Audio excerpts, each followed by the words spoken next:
Hello, welcome to MD tech. Ayush सिंगर आपका स्वागत करता है एक नए टॉपिक के साथ जिसका नाम है रिमाइंडर थ्योरम। हम जानते हैं बेसिकली रिमाइंडर थ्योरम हर किसी को पता होता है, बट हम थोड़ा सा रिमाइंडर थ्योरम को डिस्कस करेंगे। इसके बाद हम आपको दो कॉन्सेप्ट देंगे रिमाइंडर थ्योरम के, जिससे आप किसी भी बड़े से बड़े क्वेश्चन को बहुत ही आसानी से सॉल्व कर पाएंगे।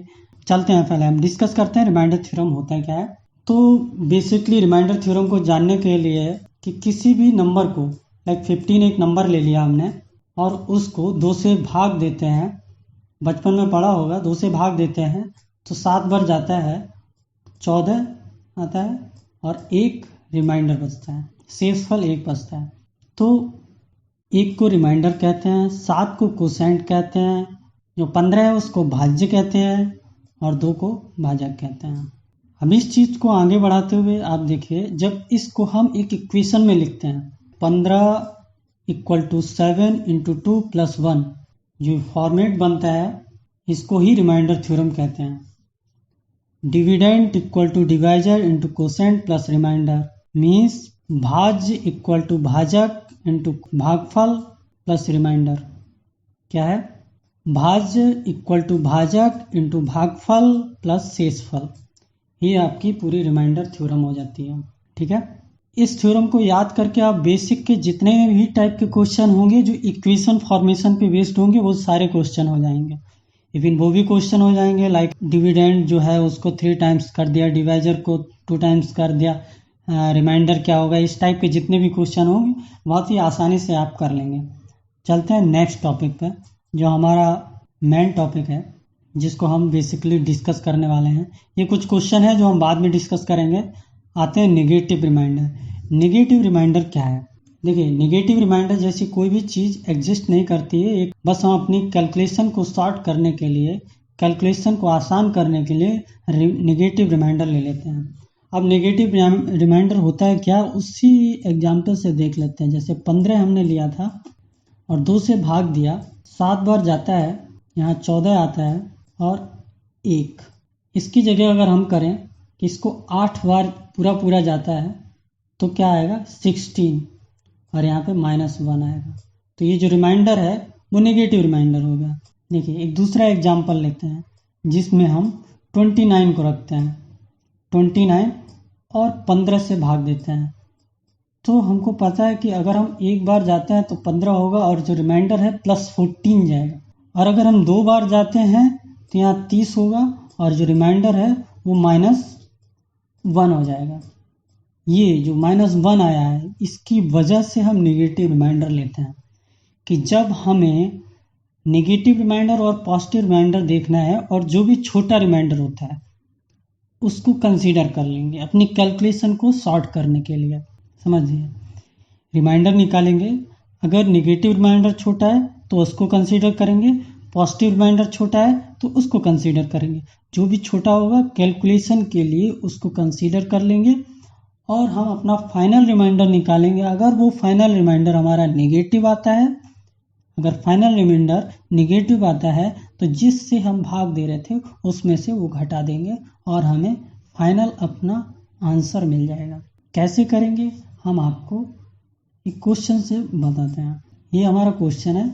17 से जब हमने इसको भाग दिया तो देखो 17 के टेबल में 68 आता है, तो हमको पता है कि यहाँ 67 लिखा है और 68 एक कम है, तो यहाँ हम -1 रिमाइंडर रख देते हैं, +16 नहीं रखते हैं।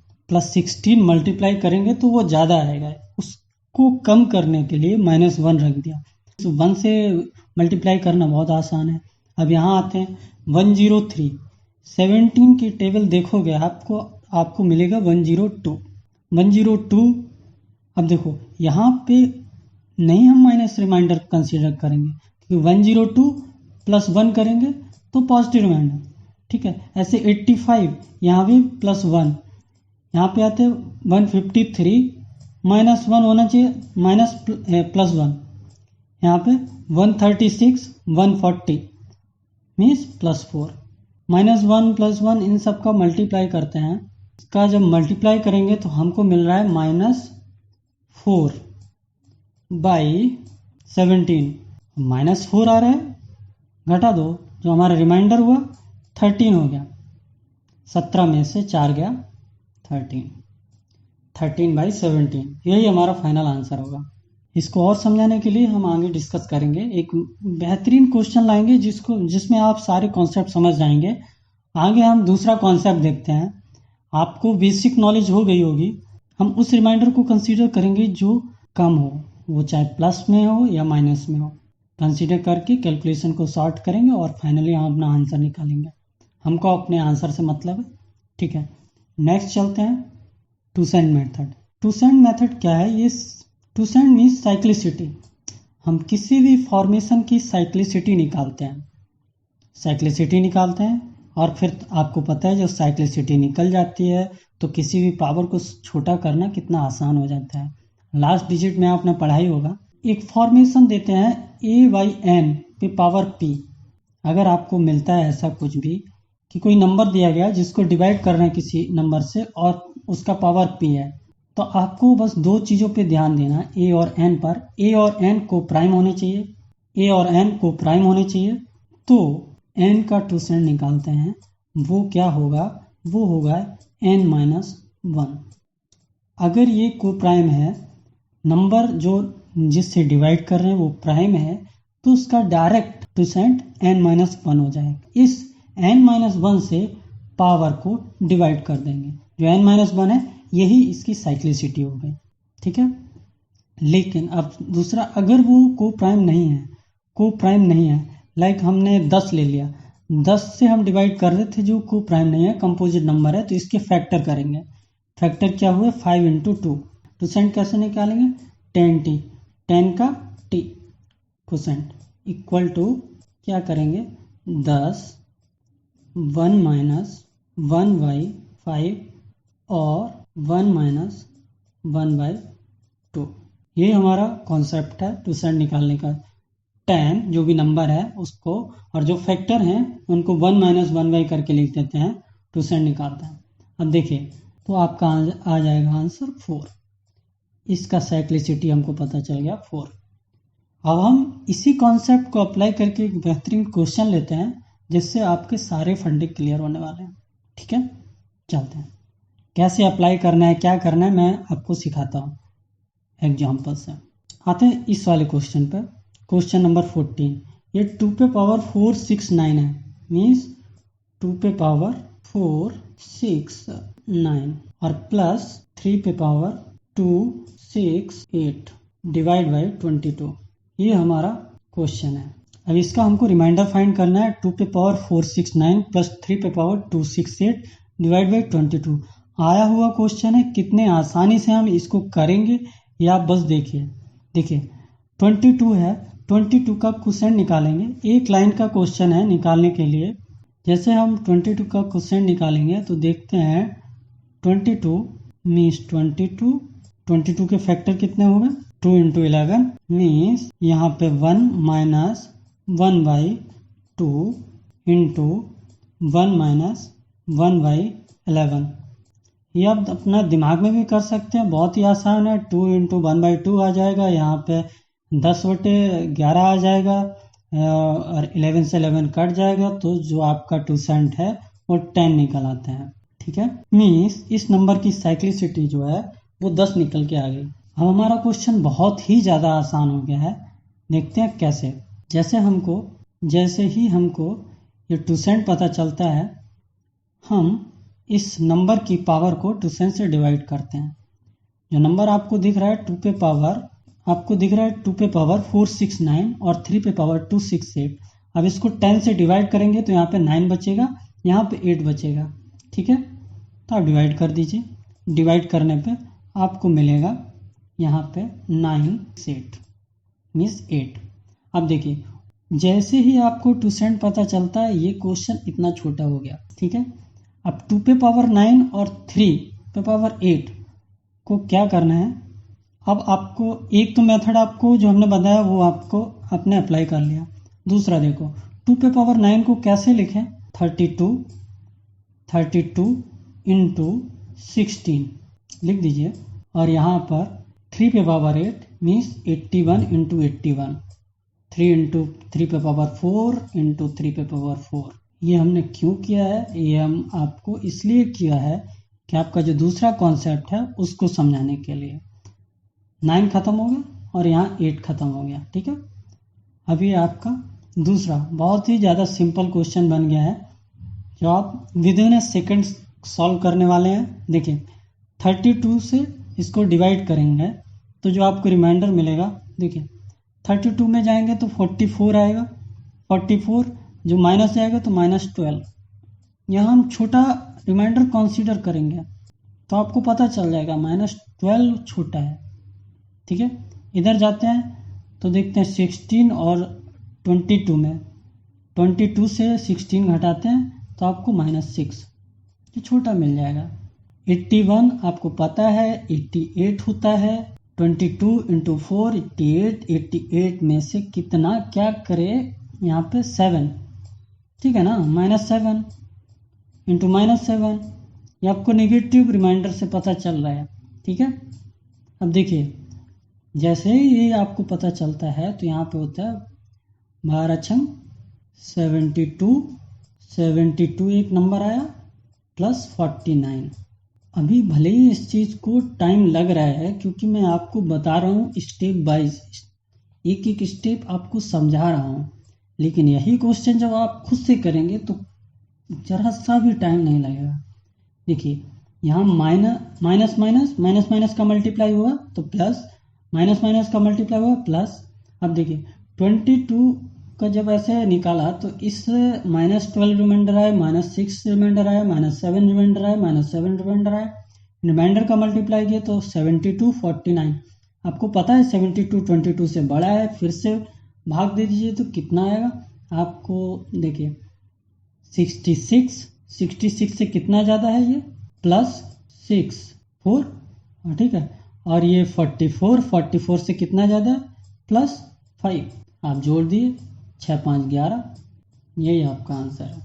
इसमें हमने दोनों ही कॉन्सेप्ट आपको दिखा दिए, निगेटिव रिमाइंडर और टूसेंट कैसे फाइंड करते हैं। आपका जो क्वेश्चन था वो 2 पे पावर 468 प्लस 3 पे पावर 268, ठीक है। हमने टूसेंट निकाला 22 का, 10 आया, 10 से तुरंत इनको डिवाइड कर दिए 4 तो 2 पे पावर 9 और 3 पे पावर 8 बच गया। 3 पे पावर 8 और 2 पे पावर 8, कितना आसान हो गया। 2 पे पावर 9 और 3 पे पावर 8 बच गया। और फिर ये कितना आसान हो गया, इसको मल्टीप्लाई करके लिख दीजिए। इसको करना बच्चों का खेल है एकदम से।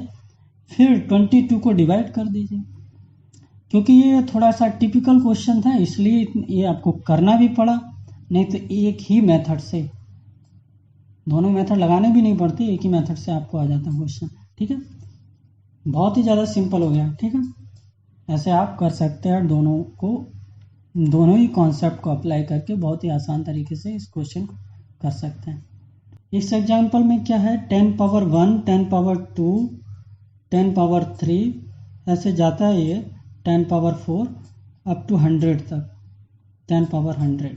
अब इसको डिवाइड किया 6 से, 6 से डिवाइड किया और आपको रिमाइंडर फाइंड करना है। 6 से इस पूरी संख्या को 6 से डिवाइड कर दिया, आपको रिमाइंडर फाइंड करना है। बहुत आसान है, देखिए कैसे आसान बनता है। 6 से हम एक इसका डिवाइड करते हैं तो कितना बचता है, 10 को अगर हम डिवाइड करेंगे 6 से तो क्या बचता है रिमाइंडर 4। ऐसे ही इसको डिवाइड करेंगे तो 4, तो हम जब इसको भी रिमाइंडर डिवाइड करते हैं तो 4, हम देखते हैं हर किसी में आपको 4 4 4 मिलता चला जाएगा और ये 100 तक है।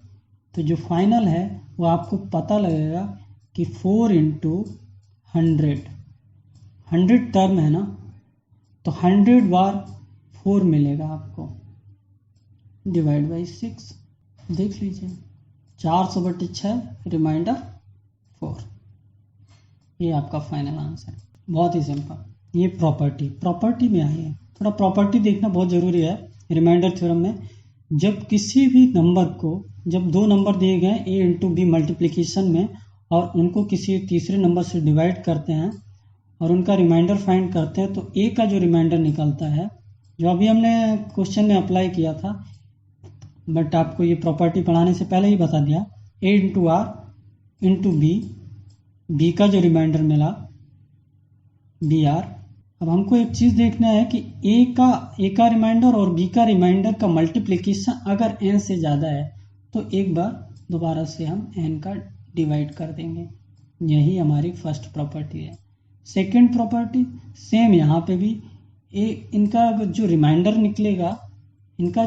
निकलेगा और उसका योग भी, उसका एडिशन जो भी आएगा वो अगर n से बड़ा हुआ तो हम n को फिर से एक बार डिवाइड कर देंगे। ठीक है। तीसरी प्रॉपर्टी पे आते हैं। अगर a by n equal to r दिया गया है और a स्क्वायर कर देते हैं तो जो हमारा रिमाइंडर आएगा वो भी r स्क्वायर हो जाएगा। तो उसको अगर हमको अपना रियल रिमाइंडर चाहिए तो उसमें फिर से n का डिवाइड करना होगा। छोटी छोटी प्रॉपर्टी हैं जो आपके क्वेश्चन को बेस को मजबूत करेंगे, इसलिए हम बता दे रहे हैं। x plus A by x का कोई फॉर्मेशन मिलता है तो उसका रिमाइंडर सीधे a हो जाएगा। दूसरा x प्लस ए का स्क्वायर बाई एक्स मिलता है तो उसका रिमाइंडर a स्क्वायर हो जाएगा। कैसे हो जाएगा देखो मैं बताता हूँ। जैसे इसका होल स्क्वायर खोलेंगे तो आएगा number x square plus a square plus 2ax। x square में x है मीन्स पूरा डिविजिबल है, 2ax में x है मीन्स पूरा डिविजिबल है, केवल a स्क्वायर में कोई x नहीं है इसलिए रिमाइंडर a स्क्वायर आ गया। ठीक है। ऐसा ही अगर हम q में जाते हैं, q के फॉर्मेशन में, तो क्या मिलेगा xq plus aq plus 3xa into x plus a. ठीक है। इन सब में आप बारी बारी से देख लीजिए, एक्स क्यू में x है, 3ax में भी x है, केवल बचता है aq जिसमें कोई भी x नहीं है, मतलब ये नंबर x से सेपरेट है, मीन्स ये डिविजिबल नहीं है x से, तो डायरेक्ट आपका रिमाइंडर aq मिल जाएगा आपको। ठीक है। अगर aq में जाते हैं, अब आते हैं divide and multiplication. Like 27 divide by 18 एक एग्जाम्पल है जिसका हमको रिमाइंडर निकालना है। तो हम क्या करते हैं, बेसिकली कैलकुलेशन को सिंपल करने के लिए इससे जब हम देखते हैं कि दोनों नंबर किसी एक नंबर से डिविजिबल है तो उसको काट देते हैं। इसको काट दिया 3 से तो क्या निकला आपका 6 और ऊपर काटा तो 9। फिर देखा फिर से 3 से कट रहा है, फिर से काट दिया 2 और ऊपर 3, तो जो फाइनल आया आपका 3/2। 3/2 में आपको डायरेक्ट पता चल जा रहा है कि रिमाइंडर जो है वो 1 मिल रहा है हमको, लेकिन ये हमारा आंसर नहीं है। रिमाइंडर तो हमको पता चल गया, लेकिन हमने 2 बार 3 का डिवाइड किया है 3/2 लाने में, तो जो रिमाइंडर आया है उसमें हमको 9 का मल्टीप्लाई करना होगा, मीन्स 3 इंटू 3 करना होगा। जो रिमाइंडर आया 1 इंटू 3 इंटू 3, तो जो फाइनल रिमाइंडर आएगा वो 9। और आप डायरेक्ट करके भी देख लीजिए तो 9 ही मिल जाता है, 27/18 9। तो इस चीज़ को याद रखिए, इस चीज़ को कहते हैं डिवाइड एंड मल्टीप्लाई। अगर किसी भी नंबर से आप डिवाइड कर देते हैं तो वापस आपको वो नंबर देना पड़ेगा लास्ट में। मीन्स अगर किसी भी नंबर से सिंप्लीफाई करने के लिए डिवाइड कर दिया तो रिमाइंडर में उसी नंबर से बाद में मल्टीप्लाई करेंगे, तब हमको अपना फाइनल रिमाइंडर मिलेगा। ठीक है। Thank you guys. I hope you enjoyed this session. Please like and subscribe this channel. Thank you.